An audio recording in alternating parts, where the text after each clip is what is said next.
Welcome to Wedding Wednesday. My name is Roxanne Wilson, and this is part of the Rox Talks podcast.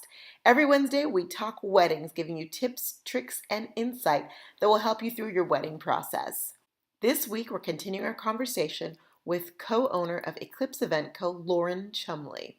If you've missed any of the previous episodes of Rox Talks Wedding Wednesday, you can simply go to wherever you listen to podcasts, or you can also go to roxannewilson.com and click on podcasts. All right, let's get going. We're talking tipping. Most definitely. Which leads me to tipping. Now, this sounds interesting, but the reason I bring up tipping is because I think that if you go look, I've only looked a little bit. If you look online and you see, and there's conversations about tipping, maybe few and far between. There's so many things going on with weddings that it's almost like a forgotten thing. Yet tipping is pretty industry standard, wouldn't you say?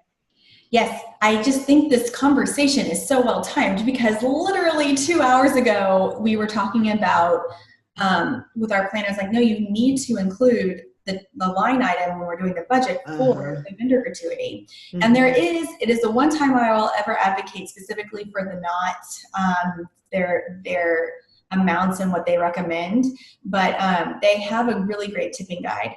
So you literally just look up NotTipping guide, and they'll break it down by vendor, what's expected, who it's optional for, and it'll say how much, whether it's 15%, whether it's $20, and especially hair and makeup artists, like, that is such a high overhead for them, and they really are relying on those tips to, for their living, and people just forget to tip them on the day of, but everyone, like, most people, like 99% of this, I feel, in this industry are small business owners, and tipping really helps us. It really, The one thing I don't agree with that with the Not article is that if it's a business owner to not tip them, but I'm like, as a business owner, I almost feel like I work 10 times as hard because it is my business.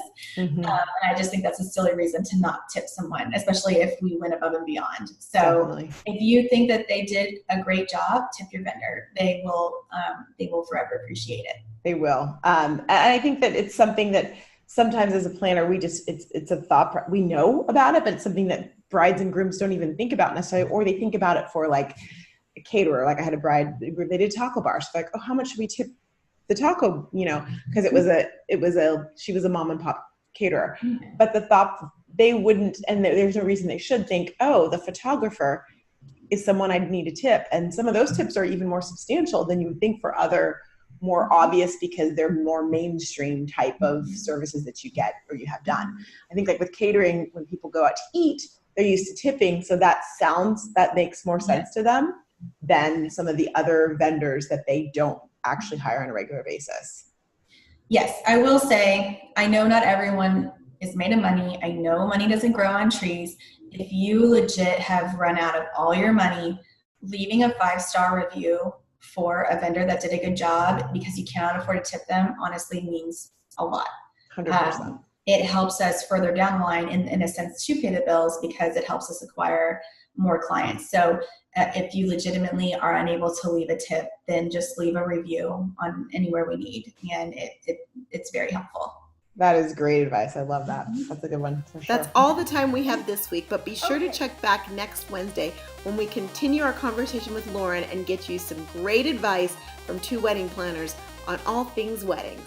If you have a question you'd like us to answer on Wedding Wednesday, please email me at roxanne@roxannewilson.com. Also, please subscribe to Rox Talks at iTunes, Stitcher, or Spotify, or wherever you listen to the podcast. We so appreciate you commenting as well. All of that, rating it, helps so much. Thanks again.